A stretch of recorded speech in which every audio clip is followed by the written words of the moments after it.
implementohet mbi 5-10 ose 15%. Nuk ka ligj 50% që implementohet, nuk e di. Asnjë ligj. Do ne pajtohemi me vazhdu me jetu keq edhe kur e dim që është keq. Ne ndërtojmë e shkelim ligjin veç të plotësojmë disa dëshira tona individuale ose familjare. Këto ndërtime, këto çrregullime, hudhja mbeturinave, se tash më fut në mbeturina mbesim duke fol, po në lumet e Kosovës sot ke mbeturina të ngurta të demolimit, shkatrimit shtëpive që po largohen për më ndërtu ndërtesat.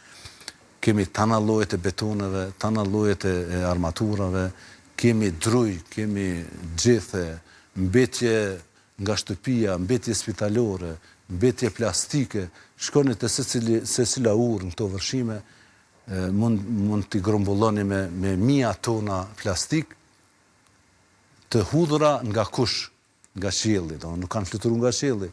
Secili person sot është fajtor, qoftë publik, zyrtar, ose shumë njeri thjesht privat.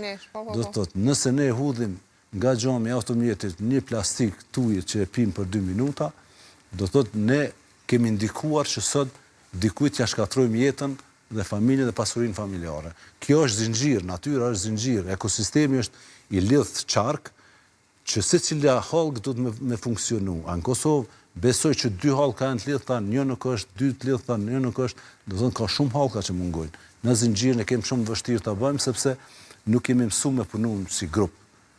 Ne për veti dim me realizu diçka, po kur vjen puna që dalim prej oborit, dalim në pronën shoqërore, në pronën publike. Edhe atëherë është e gjithë edhe s'po dish me shpjegu pak ma thjesht, po mundona me thjeshtësu. Po gjitha këto probleme 20-30 vjeçare, ky mentalitet qeveritar, inspektiv, i kryetarëve të komunave, se edhe këta janë pak, unë e kom përjetu, për shembull qeverinë është pak e vështirë për politikanin, sepse i don votat, edhe prej çati që e hudh mbeturinën, që e ka bë damin, edhe puna me pas votat, do të thotë nuk merr masa adekuate me ligjin. Kjo do të thotë që kjo shoqëri më shumë e don vetveten dhe kënaqësinë se sa ligjin. Përdesa nuk e dojmë dhe nuk e respektojmë ligjin, ne kemi pas probleme në rritje. Në vazhdimsi. Çfarë do të ndodhë në ditët në vazhdim? Duke marrë parasysh për menda edhe pak më herët, temperaturat po shkojnë të ulën.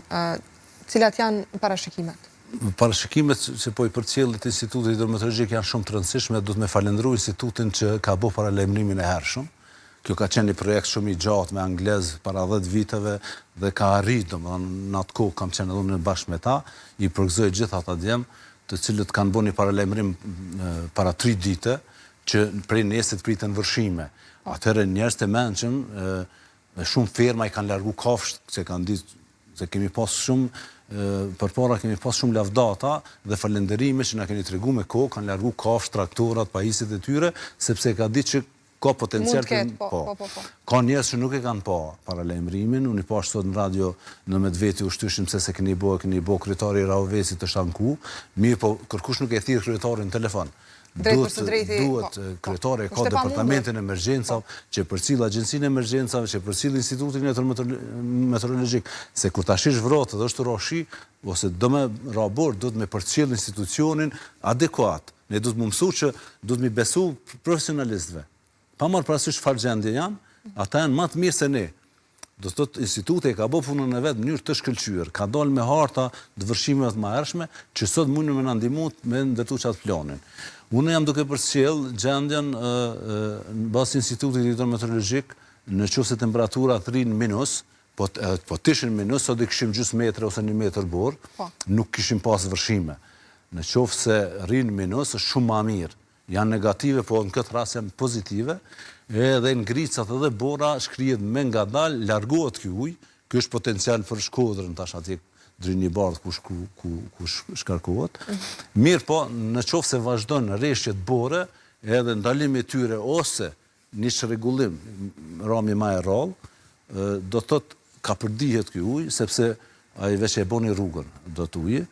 Mirë po, tash do të më marrë me pasojat edhe do të më marrë me intervenu sa ma shpejt në blokadat që janë hetu, që janë parë këtë javë. Në qoftë se bjen shi mas 3 dite edhe ma shumë, atë prapë në njëtat vende do të kemi nivelin edhe ma të lartë.